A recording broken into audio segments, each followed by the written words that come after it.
पति बाइक लेकर घर से निकल रहा था। पत्नी बोली, ये लो सुई। पति, ये क्यों? पत्नी, अगर चेकिंग चल रही हो तो सुई से पंक्चर करके पैदल बगल से निकल लेना। पंचर मात्र 20 रुपए का बनेगा और चालान 30,000 का कटेगा।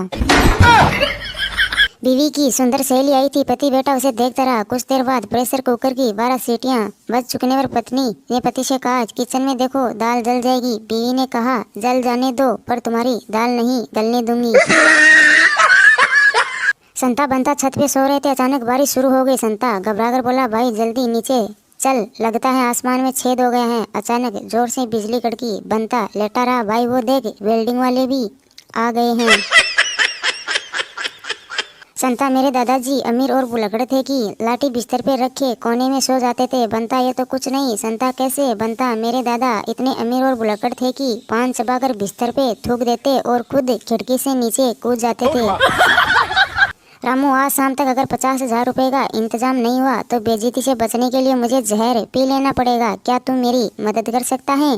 दोस्त बोला, क्या करूं? मेरे पास तो एक बूंद भी नहीं है यार।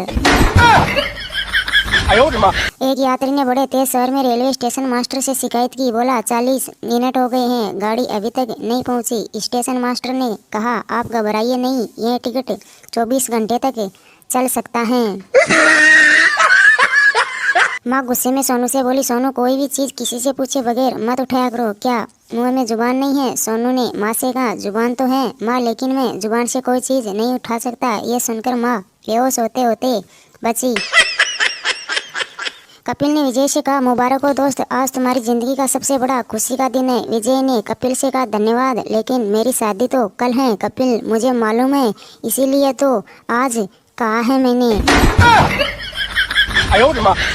एक सुंदर लड़की, मुझे अफसोस है कि इतने हट्टे कट्टे होकर भी तुम भीख मांग रहे हो। भिखारी युवक, आप जैसी सुंदरियों से बात करने का यही बढ़िया उपाय है, वरना छेड़खानी समझकर मेरी पिटाई हो जाया करती थी। चपरासी साहब, आपके लंगोटिया दोस्त का फोन आया था। साहब ने कहा, तुमने कैसे जाना कि मैं मेरा लंगोटिया दोस्त ही है? चपरासी साहब, उसने कहा था कि जरा देखो तो ऑफिस में वह बेवकूफ़ आया है या नहीं।